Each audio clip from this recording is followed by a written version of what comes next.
Hi, Shabbat shalom, everyone. We're about to come into Shabbat. I want to share over some words within regards to Masechet Zevachim. We're on page Chaf Aleph. Naturally, that's page 21 over here. Just to get into Shabbat, we're actually going to learn a bit of halachic law on a different situation over here. A fantastic insight.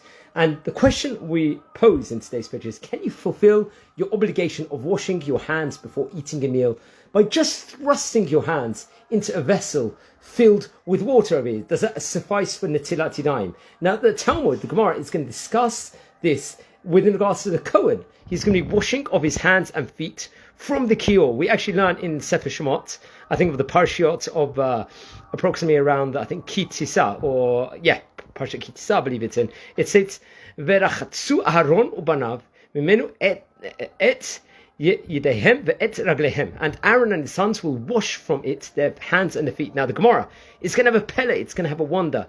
What about a Kohen who merely immersed his hands and feet in the waters of this kior, this vessel itself? Now the verse specified, let's just say it himself, mimenu. Let's say, does the verse mean to say only washing from it is sufficient? And washing in it is, let's say, not right in of itself. Or perhaps a Kohen can also wash his hands by immersing them into this vessel, into this kior. Now, the Gemara does not resolve this question. The Kohen's washing of his hands and feet is a biblical obligation. It's midoraita in itself. Now, the fact that the Gemara's question is not resolved means that you could say we are too strict. Now, a Kohen should not merely immerse his hands into the vessel and onto his hands, but if a Kohen immerses his hands into a kior, as it said, and then perform, let's say, the service in the Bet HaMikdash, the Korban service, the sacrifice would not be disqualified. Now, perhaps, let's say, he is concerned one who has washed his hands and the sacrifice cannot be discarded based on the mere possibility of not having correctly washed his hands. Could this be? Or not? Well, we have to look at actually Rambam in Hilchot Bet HaMikdash. Now, what about washing your hands before eating a meal? Over here, that's another question that's posed over here. Would you fulfill your obligation if only immerse your hands into a cup filled with water and did not pour water from the cup over your hands? Now, over here. Now, the great commentator, the Behag, is going to look in Masechet Brachot in page number 10, from a Tosfot, I think back in Chulin 107, deriving from our Gemara here, the Talmud, that immersing hands into a cup of water will be sufficient for Netilat Yadayim. Now, the Gemara is going to raise another question in regards to washing hands and feet from the Kior. Remember, the Kior was a vessel in the Bet HaMikdash. The mitzvah of Kiddush Yadayim, V'raglaim, your hands and your legs, is described in the Torah as washing mimenu. The Gemara proposed that mimenu velo betocho means mimenu, teaching that you must wash hands from it and you cannot wash hands in it. So very interesting. There's a difference over here which is derived. Now the law of Netilat Yadayim is not derived from this verse. The Torah never said that Netilat Yadayim needs to be done mimenu, this phrase.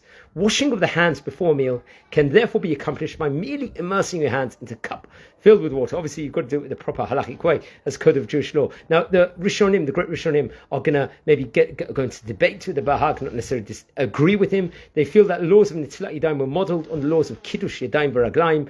Kol tikkun Rabbanan ke'en doraita tikkun. Whenever rabbis enact laws, they pattern them on the laws of the Torah.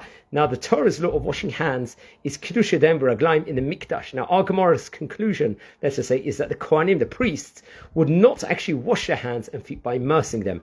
We are not sure, let's say, such an immersion is sufficient, since in actuality, Kohanim were told not to immerse their hands and feet in the kior itself.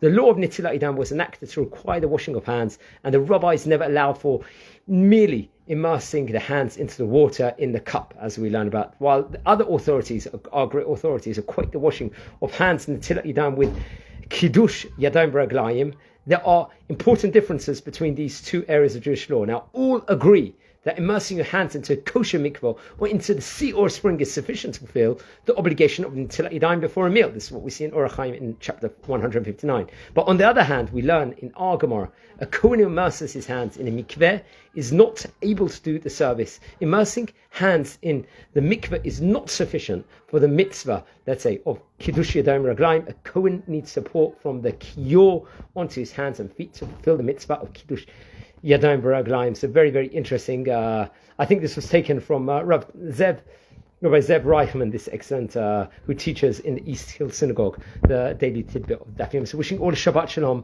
and make the most of this Shabbat. Pray for anyone that was injured in the horrific attack on Yom Kippur in Manchester, and wishing you all well. Take care and wash over all the